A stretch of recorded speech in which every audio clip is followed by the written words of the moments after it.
del que s'ha publicat durant els últims anys sobre Mestre i Noé, i d'aquí em surt el contingut de la conferència, que no parla només de l'Associació de la Premsa de Tortosa, sinó de la feina periodística de Mestre i Noé. Aquests dos treballs que m'han servit de base són Apuntes para la historia del periodismo tortosino, catàlogo de publicaciones, elaborat l'any 1975 com a tesina de graduació a l'Escola Oficial de Periodisme de Barcelona, i Teodoro González i la Tortosa de Restauració a través de la premsa, que és la tesina per al grau de llicenciat en Ciències de la Comunicació de la Facultat de Periodisme de la Universitat Autònoma de Barcelona el 1995. Mestre i Noé, Tortosa 1866-1940, és una d'aquestes figures tortosines polièdriques que van deixar una forta empremta a la vida local durant la seva llarga existència de 74 anys i que destaquen per la constància en la defensa de les seves conviccions culturals, polítiques i ètiques. Això es traduiria a l'hora de tractar la seva figura en un tipus d'anàlisi de la seva vida, com a impulsor tortosinista, com a militant catalanista i com a devot cristià. Hi ha però una faceta que aplega les tres vessants, i que és la que avui em toca a mi desenvolupar per encàrrec de Núria Menassang, que és la de considerar la figura de Mestre i Noé com a periodista i cronista de la ciutat. I aquesta funció de periodista i cronista és a la vegada des de la vessant tortosina, des de la vessant catalana i des de la vessant cristiana, militant que ho va ser-ho sempre. Gairebé la seva adolescència va participar en certàmens literaris locals, però és a partir de la seva tornada de Barcelona que comença l'activitat a Tortosa. Havia estat 4 anys a Barcelona, 1882 al 86, per aprendre la feina de botiguer i poder portar la botiga de ferros tal com volien els seus pares. Jo encara recordo, els que sou grans com jo, recordeu hierros mestre.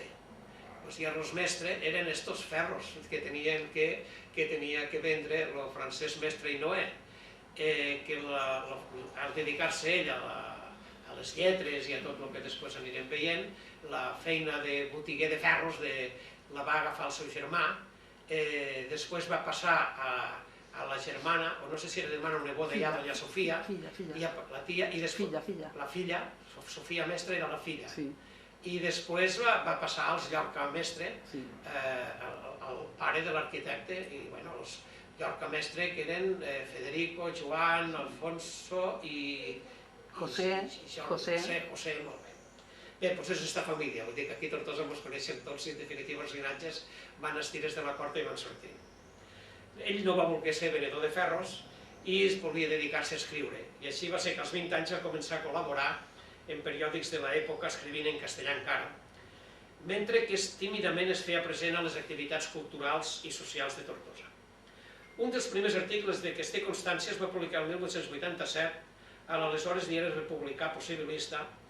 Els republicans possibilistes eren aquells que tenien com a líder espanyol l'Emilio Castelar, expresident de la Primera República, i com a líder aquí, com a cap aquí, era Carlos Bes, fill de Manuel Bes Elíger, que havia estat el que va portar aquí el del Pacte Federal i que havia estat alcalde republicà de Tortosa.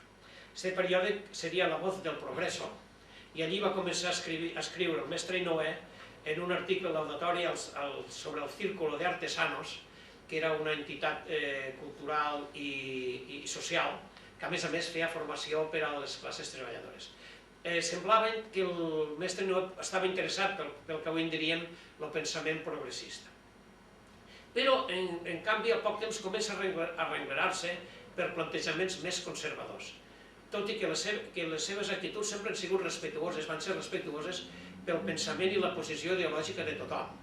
Mai va ser un militant bel·ligerant en el pensament de ningú, però a poc se va anar decantant cap a plantejaments més conservadors. I van començar a partir del respecte que va tindre per la figura de Teodoro González, que en aquells moments era el referent de la vida política tortosina des dels regles conservadors. Regles conservadors que en aquell moment a nivell espanyol dirigia l'Antonio Cánovas del Castillo, i del qual González era el líder a nivell local, comarcal i de vegades inclús provincial. L'any 1891, el diari La Verdad, que era el portaveu del gonçalisme, el va passar a dirigir un funcionari, que és Manuel de Peñarrubia, que va vindre aquí a portar l'administració subalterna d'Hisenda, que era una mena de l'agència tributària d'ara, comparant un algo, i li agradava el periodisme i va assumir la direcció de La Verdad, del diari La Verdad, i va convèncer el mestre que s'impliqués més en el periòdic. Va ser l'època en què el mestre va estar molt implicat en el periodisme, sempre des d'articles de caràcter cultural i històric. Quan González va deixar el Partit Conservador, perquè es va barallar en el màxim dirigent que hi havia després d'ell, que era el Bosch i Fustegueres, el cèlebre Bosch i Fustegueres, per Roquetes durant molts anys, alcalde de Madrid també. Va haver un moment a la història d'aquest país en què l'alcalde de Madrid i l'alcalde de Barcelona el mateix any eren dos tortosins. És que és ben curiós això, els tortosins alcaldes de les dues ciutats més importants i a més coincidien en el temps, que eren el Bosch i Fustegueres i el Tió, no? Porcà. Porcà i Tió. Quan González se va barallar amb Fustegueres i va passar a ser un conservador per lliure, el mestre va continuar col·laborant amb González quan era director del periòdic Joan Pla. En aquests anys mestres fa molt present en el món del periodisme, a diferència dels anys després, en què va deixar, diríem, de fer de periodista i va passar més a ser cronista, historiador i el que ara en diríem articulista d'opinió, més que periodista d'informació. Val a dir que el periodisme a finals del XIX res té a veure amb la manera com s'entén actualment. Els periòdics eren simplement un full de gran format. En periodisme hi ha tres mides, que és el format que es diu de sàbana, en castellà, el format que es diu Berlín, i després la mida tabloide. Per a situar-nos, el tabloide és l'actual, és el País, la Vanguardia, tots són tabloide, que el tabloide és això. El tabloide és dos folies, això és el tabloide.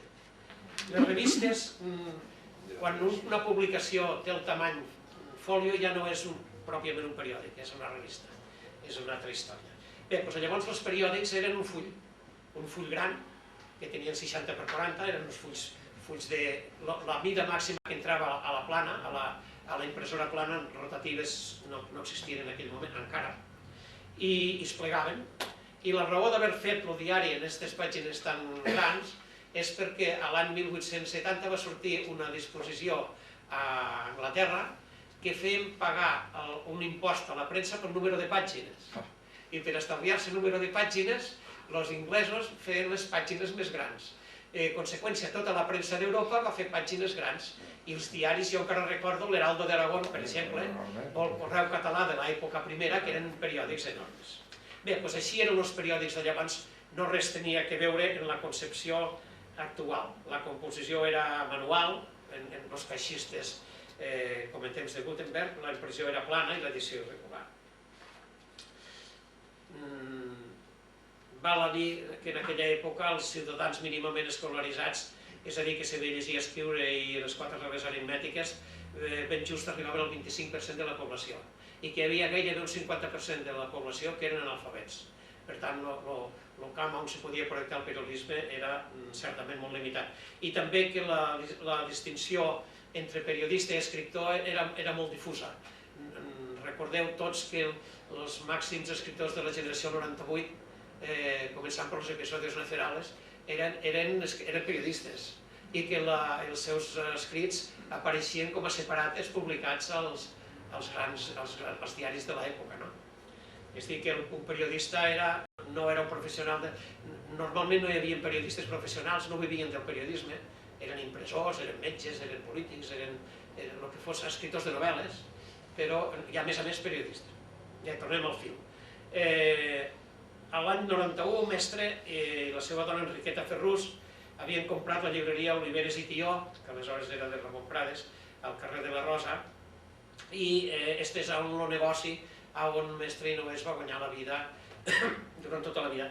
En un afegit que era l'habilitat dels mestres. Els mestres d'escola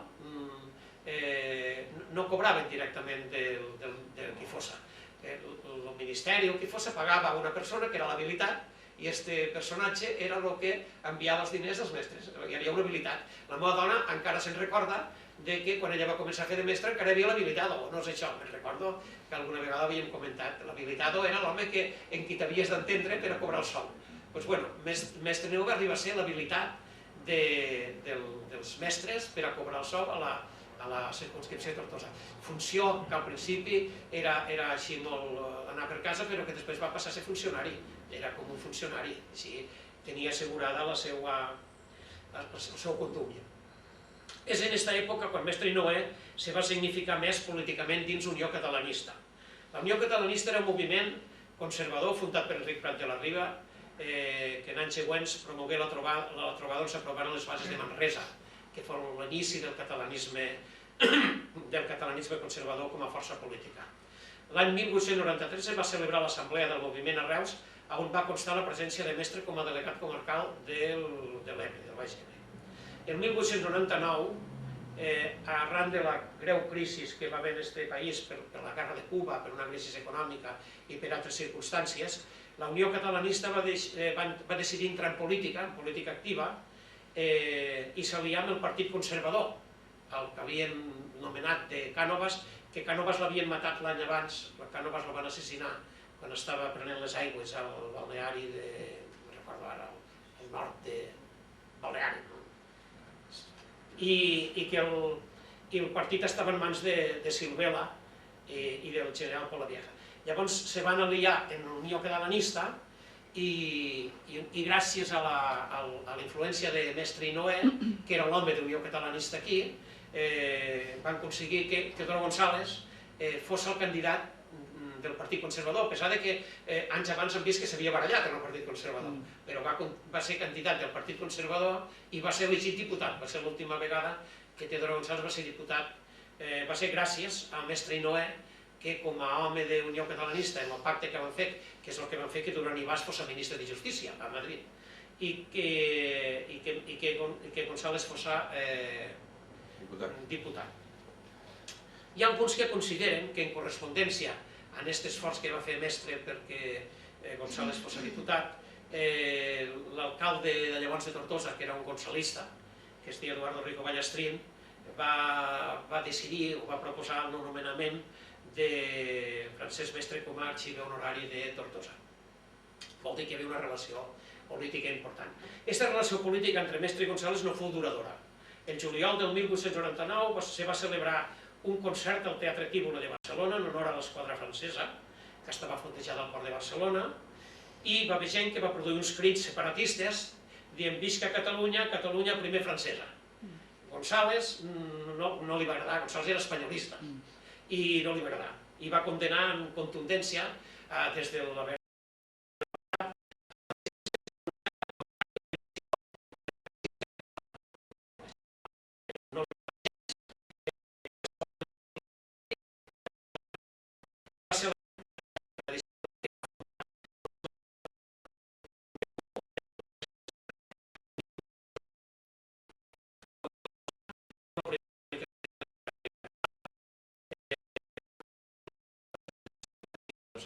a 4 columnes, tenia 4 pàgines i estava imprès a l'impremta Foguet. A més de mestre, que a més de director i de l'home factòtum de la publicació, de l'editor, era també l'administrador, i l'ànima col·laboraven altres persones del seu taranà, com Josep Tallada, Ramon Vergés Pauli, mossèn Tomàs Bellpuig, i l'arquitecte Joan Abril Guanyavents, que fou qui va dibuixar la capçalera del periòdic, capçalera que guarda una certa similitud de composició amb la Veu de Catalunya. Si es miren les dues capçaleres, l'escut que hi ha de Tortosa ara està l'escut de la Generalitat Valenciana, el casco de Jaume I el Conqueridor, estan els dos escuts. La Veu de Catalunya dirigeix per Prat de la Riba, del qual Mestre corresponsal a Tortosa. És a dir, l'època en què el Mestre Noé feia més de periodista que no pas d'articulista. Va ser corresponsal del diari de la Unió Catalanista, que després va ser-ho de Centre Nacional Català. No he pogut saber els motius, algú ja ho deu averiguar, però el setmanari va deixar de publicar-se el número 162, el 21 de desembre de 1902, oficialment per motius de salut, perquè el Mestre Noé tenia problemes de vista. Ben bé devia haver alguna altra raó. 2 setmanes després va aparèixer el primer número de la Veu de la Comarca, que és la continuació, el número 1 és l'11 de gener del 1903, amb el sostítol de Setmanari Regionalista de Tortosa, també portaveu d'Unió Catalanista i del Centre Nacional Català, se feia la mateixa impremta, tenia el mateix format i tenia Joan Abril com a director formal, encara que Mestre Noé continuava sent el factor i l'ànima del setmanari, segons he vist jo el contingut del setmanari. Curiosament, l'any 1905, en aquest setmanari, La Veu de la Comarca, comença a escriure, apareixen els primers escrits de Joan Baptista Manyà, de mossèn Manyà. La Veu de la Comarca va sortir 319 números, publicant-se treballs molt significatius en defensa de l'educació catalana de Tortosa a nivell polític, social i artístic, comentant els jocs florals que es van impulsar des de la revista. Durant aquests anys va continuar el compromís polític de Mestre amb el catalanisme conservador representat per la Lliga, Unió Catalanista, Centre Nacional Català i Lliga Regionalista. Era la seqüència dels partits, sempre darrere dels quals estava a prop de la Riba. Bé, el del Camboya és posterior, no? En fracassar la Lliga, la Lliga va participar en la Solidaritat Catalana, que és un moviment de l'any 1906, de tots els partits catalanistes, que va tindre un impacte molt important, però que després va fracassar pels esdeveniments de la Setmana Tràgica. Ens situem a l'any 1909, que va ser terrible. La Setmana Tràgica va ser terrible, va haver una repressió del govern espanyol terrible, i com a conseqüència el catalanisme cada vegada es va decantar més cap a posicions més dentanes. I també pensem que aquest any, el 1909, va ser l'any que va entrar Marcelí Domingo com a regidor de l'Ajuntament de Tortosa, el qual vol dir que entre el catalanisme moderat i conservador hi havia un cert temor a l'abans de l'esquerra, perquè va ser quan van triomfar, van cremar va ser una mà revolucionària. Mestre no se sentia a gust en aquest decantament del conservadorisme cap a la dreta. Ell era més moderat, no se trobava neguitós i va anar distanciant-se de la activa i al final va acabar distanciant-se. Va emprendre una altra trajectòria de la seva vida, ja no tant com a polític, sinó com a home de lletres, com a dinamitzador cultural, com a escriptor, etc. L'any 1909, justament, va ser l'any en què va deixar de publicar-se La Veu de la Comarca. A partir d'aleshores, el Mestre Noé es comença a allunyar-se el protagonisme polític, tant editorial com a polític, però no abandona la seva relació amb la premsa i esdevingué col·laborador de luxe de diverses publicacions locals, com anirem veient. És el període més prolífic i de major qualitat dels seus treballs escrits, estimulat nomenat cronista oficial de la ciutat de Tortosa al desembre de l'any 1911. El seu vocabulari català de Tortosa és d'aquests anys, va ser acabat l'any 1912, després de 2 anys de treball intens i recerca. El seu distanciament de la va coincidir, com en molta gent, en els anys de major activitat i de creació intel·lectual, literària i cultural. A principi del 1914, el setmanari El Radical va convocar un concurs de treballs periodístics sota el lema Medios Prácticos, mitjans pràctics, però el títol era en castellà, mitjans pràctics per aixecar Tortosa de la seva actual postració. Estava en castellà perquè el periòdic era en castellà. El Radical, que havia sortit el dia 20 d'agost de 1910, era un periòdic conservador, portaveu del catolicisme militant. Tenia molta relació amb un altre periòdic del mateix tarannà, que era El Restaurador, amb el qual compartia redacció, administració i col·laboradors. Foren directors, tal, i Enrique Bayarri, que és el principi de la seva activitat com a periodista, com a director del Radical. El concurs fou guanyat per Mestre Noé, amb el nom de Els Tortosins per Tortosa, ja escrit en català. El Mestre Noé va escriure en català el seu. El seu contingut esdevingué un programa d'actuació cívica dels sectors conservadors i es traduí en importants iniciatives durant els anys 20. De fet, la base ideològica entès com a un corrent de pensament que es va consolidar molt durant els anys següents, està en el treball del Mestre Noé Els Tortosins per Tortosa. Fou el mateix any 1914 que Mestre començà a treballar en l'obra Chiripigues Tortosines, al principi en forma d'articles publicats al diari també conservador El Restaurador, dirigit pel capellà Mossèn. Mestre col·laborà com a redactor assidu al Restaurador durant l'any 1915.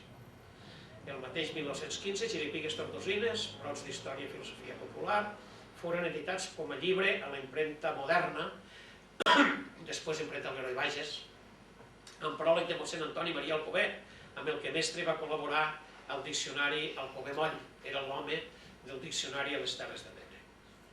L'any 1917 es va crear la Lliga Espiritual de la Mare de la Cinta, associació religiosa catalanista dirigida pels sacerdots Tomàs Bellpuig i Joan Baptista Manyà, que representa la versió tortosina de la Lliga Espiritual de la Mare de Déu de Montserrat, fundada pel bisbe Josep Torràs i Bages l'any 1899 com a satèl·lit nacional d'Unió Catalanista de la Lliga Regionalista després.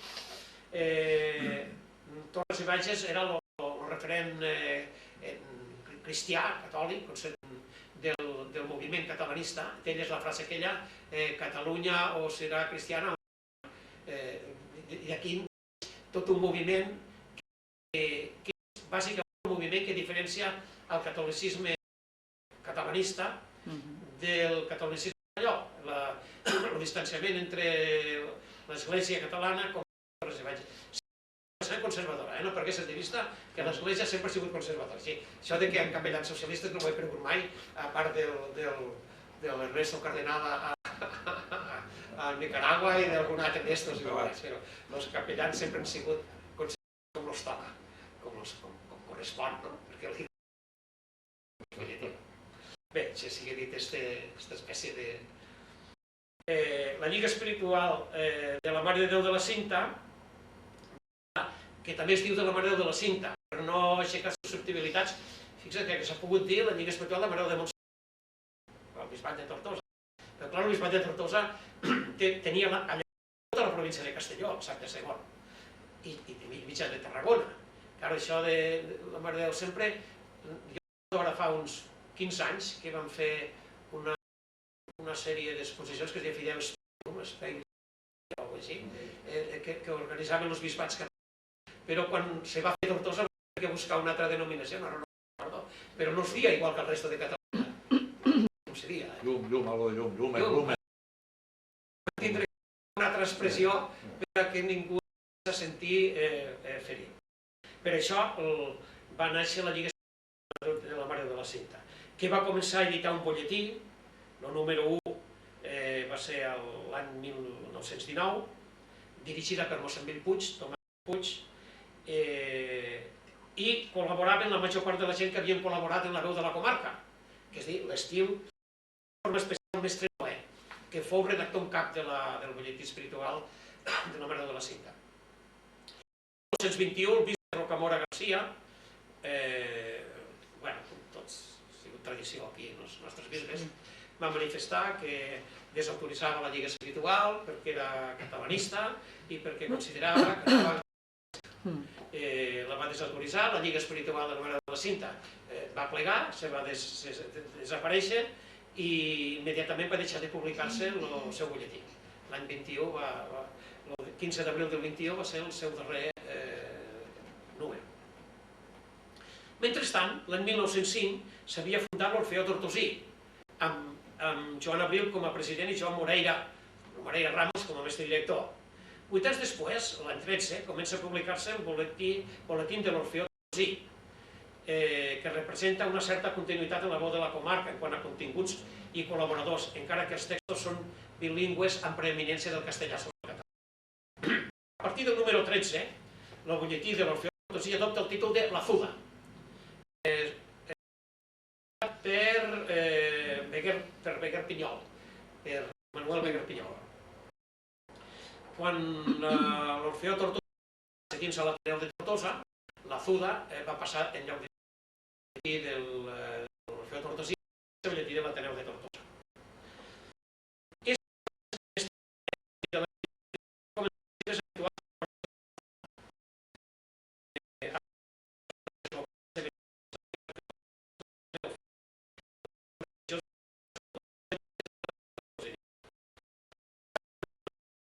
Allà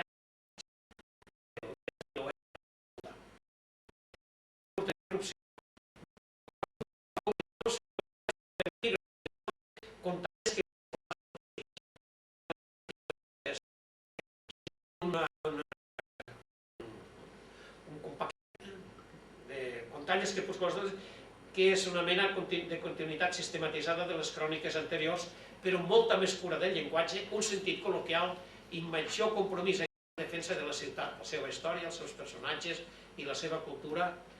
Per tot plegat, aquestes cròniques són considerades la culminació de la seva producció literària.